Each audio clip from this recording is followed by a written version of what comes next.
अभी तक जो हमारे पास जानकारी है 100 से अधिक लोगों के शव बरामद किए गए हैं और ये आंकड़ा बढ़ भी सकता है। घायलों की संख्या ज़्यादा है और पहली प्राथमिकता इनको बचाया जाए। देखिए तस्वीरें लगातार हम आपको दिखा रहे हैं क्योंकि नए अपडेट विजुअल्स आ रहे हैं, हम आपको दिखा रहे हैं। पहली तस्वीर आप देखिए 5 मिनट में प्लेन क्रैश हो गया और वहां पे आप देखिए प्लेन में आग लग गई और धुआं ही धुआं नजर आ रहा है। दूसरी तस्वीर आप देखिए जो डॉक्टर्स की बिल्डिंग थी, जैसा कि मैंने आपको बताया कि हॉस्टल था, इसमें डॉक्टर्स रहते थे, उस बिल्डिंग पे छत पे ये प्लेन क्रैश हुआ।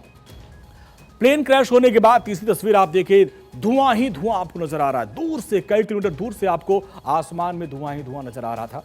हादसे के बाद प्लेन का मलबा आप देखिए पूरा खंडहर है, पूरी तरीके से ये प्लेन बर्बाद हो चुका है। आप देखिए जिस तरीके से उसका मलबा बरामद किया गया, आप समझ सकते होंगे कि इसके अंदर जो लोग सवार होंगे उनका क्या हाल हुआ होगा। इसके बाद लोगों का रेस्क्यू चला गया, 7 से अधिक फायर ब्रिगेड की टीम, तमाम एनडीआरएफ एसडीआरएफ की टीम वहां पे पहुंची और लोगों को, जो लोग घायल हुए हैं, चाहे जो बिल्डिंग के अंदर या फिर प्लेन के अंदर जो लोग थे, उनको सुरक्षित जगहों पर ले जाना। और जो आखिरी तस्वीर है, दुखद तस्वीर आप देखिए, प्लेन में सवार थे पूर्व सीएम विजय रूपानी।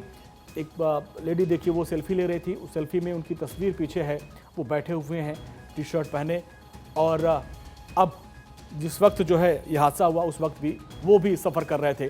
खबर है कि वो लंदन के लिए रवाना हुए थे, लेकिन अभी फिलहाल उनका जो फ्लाइट है वो दुर्घटनाग्रस्त हो गया है। खबर है कि उनकी पत्नी लंदन में थी और लंदन से उनको वापस लाने के लिए ही वो जा रहे थे।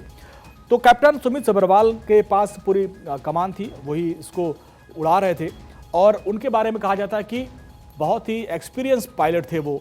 तस्वीरें हम लगातार आपको दिखा रहे हैं, ये 4 तस्वीरें और आप देखिए कि किस तरीके से दुर्घटनाग्रस्त हुआ ये प्लेन। डॉक्टर्स बिल्डिंग से टकराया, आसमान तक धुआं। इसके बाद ग्रीन कॉरिडोर बनाया गया, ग्रीन कॉरिडोर के जरिए लोगों को अस्पताल पहुंचाया गया, रेस्क्यू ऑपरेशन चलाया जा रहा है। देखिए और जो बिल्डिंग और तस्वीरें आप देखिए, मुख्यमंत्री भूपेंद्र पटेल वहां पे पहुंच चुके हैं अस्पताल में और लोगों का हालचाल जानने के लिए, क्योंकि बस थोड़ी देर बाद गृहमंत्री अमित शाह भी पहुंचने वाले हैं। लेकिन उसके पहले आप देखिए सिविल अस्पताल की तस्वीरें, यहाँ पर मुख्यमंत्री भूपेंद्र भाई पटेल वहां पे पहुंच चुके हैं। दुखद हादसा हुआ और सबसे दुखद हादसा इसमें यह है कि बीजेपी के वरिष्ठ नेता और पूर्व सीएम विजय रूपाणी भी इसी फ्लाइट से लंदन के लिए सफर कर रहे थे। ये खबर सुनने के बाद प्रधानमंत्री मोदी और तमाम लोगों ने भी दुख जताया है और हर कोई यही कामना कर रहा है कि वो स्वस्थ हों। अब देखिए अस्पताल पहुंच चुके हैं, सिविल अस्पताल की तस्वीरें हैं, यहाँ पर मुख्यमंत्री पहुंच चुके हैं, थोड़ी देर बाद गृहमंत्री पहुंचने वाले हैं और एविएशन मिनिस्टर भी वहां पर पहुंचने वाले हैं। ये अपडेट, सबसे ताज़ा तस्वीर हम आपको दिखा रहे हैं भारत 24 पर, सिविल अस्पताल की, जहां पर मुख्यमंत्री पहुंच चुके हैं।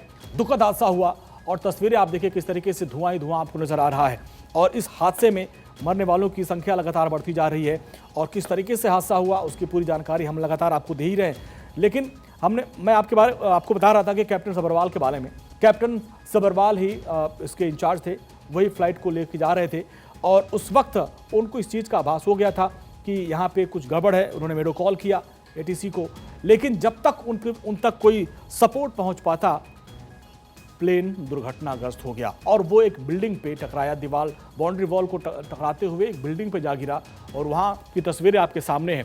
बिल्डिंग पे गिरने के बाद बड़ी संख्या में लोग पहुंचे और देखिए सिर्फ धुआं ही धुआं आपको नजर आ रहा है और इस विमान में भीषण आग लग गई और जिस बिल्डिंग के ऊपर गिरा उस बिल्डिंग में भी आग लग गई और जिसके बाद अब मरने वालों की संख्या लगातार बढ़ती जा रही है।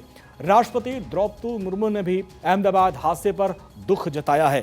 जो लोग भी सुन रहे हैं, आज हर कोई परेशान है।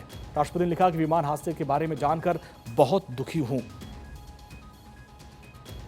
ये एक हृदय विदारक आपदा है। राष्ट्रपति की तरफ से भी शोक व्यक्त किया गया, संवेदना व्यक्त की गई है। अब आप देखिए कि उड़ान भरने के साथ ही अब आप देखिए सरदार वल्लभ भाई पटेल इंटरनेशनल एयरपोर्ट, यहाँ से उड़ान भरी लंदन के लिए और फिर रिहायशी इलाके पर यह क्रैश हो गया। रनवे की जो लंबाई है वो करीब 3505 मीटर की थी, उस पर से वो टेक ऑफ किया, लेकिन थोड़ी ही देर बाद यानी 2 से 3 मिनट के अंदर ही ये विमान दुर्घटनाग्रस्त हो गया और इस विमान में पूर्व मुख्यमंत्री विजय रूपाणी भी थे और तमाम जो अलग अलग तस्वीरें, अलग अलग जो अपडेट हम आपको लगातार पहुंचा रहे हैं। अहमदाबाद से लंदन जाने वाली इस फ्लाइट में 242 यात्री सवार थे और हादसे के बाद पूरे इलाके में धुएं का गुबार नजर आया है। विमान हादसे में जो घायल लोग हैं, पहली प्राथमिकता है कि उनको बचाया जाए। अहमदाबाद प्लेन क्रैश होने के बाद हादसे के शिकार लोगों को इलाज के लिए सिविल अस्पताल लाया गया और थोड़ी ही देर बाद पहले हमने आपको तस्वीर दिखाई कि मुख्यमंत्री भूपेंद्र भाई पटेल भी अस्पताल पहुंच चुके हैं घायलों का हालचाल जानने के लिए। और जिस बिल्डिंग से टकराया था उसमें डॉक्टर रहते थे। हादसे में 15 डॉक्टरों के घायल होने की खबर है। और जैसे ही ये टेक ऑफ करता है 787 ड्रीम लाइनर विमान, इसकी बैटरी की बनावट तक, इसमें पहले भी जैसे मैंने बताया कि इसमें विवाद था। बोइंग 787 ड्रीम लाइनर विमान अपनी फ्यूल एफिशिएंसी और आरामदायक सफ़र के लिए जाना जाता है। अगर लंबी दूरी का सफ़र है तो ज़्यादातर एयरलाइंस इसी का इस्तेमाल करती हैं। हालांकि इसकी सेफ्टी को लेकर सवाल उठ चुके हैं। अभी आपने पूर्व पायलट को सुना, वो भी कह रहे थे कि आखिर क्या वजह थी, इसकी जाँच होनी चाहिए क्योंकि इसमें डबल इंजन है और दोनों ही इंजन एक साथ खराब हो जाए ऐसा बहुत ही नामुमकिन सा नज़र आता है। कोई पक्षी से टकरा गया, अभी तक इस बात की कोई पुष्टि नहीं हो पाई है। तो इस तरीके से एक बड़ा हादसा हुआ। अहमदाबाद के हॉस्पिटल में लगातार जो शव है वो पहुंच रहे हैं, लेकिन दुखद बात इसमें यह है कि जो शव हैं इतनी बुरी अवस्था में जले हुए हैं कि उनको पहचान पाना बहुत मुश्किल हो रहा है। और इन सब के बीच जिस हॉस्टल की बिल्डिंग पर ये प्लेन क्रैश हुआ उसमें जो तमाम गाड़ियाँ थी उसमें भी आग लग गई। उसमें करीब 15 डॉक्टर थे, वो घायल हो गए हैं। और एयर इंडिया ने एक्स पर अपनी जो प्रोफाइल है उसमें पूरी प्रोफाइल और जो पिक्चर है उसको ब्लैक कर दिया, यानी शोक व्यक्त किया है। प्रधानमंत्री नरेंद्र मोदी ने भी ट्वीट किया और उन्होंने कहा कि हम पीड़ितों के साथ हैं और जिस तरीके से हादसा हुआ बहुत ही दुर्भाग्यपूर्ण है, बहुत व्यथित करने वाला ये हादसा है। और अब हम उस पर नज़र बनाए हुए हैं, मंत्रियों के साथ, अधिकारियों के साथ लगातार हम संपर्क में हैं।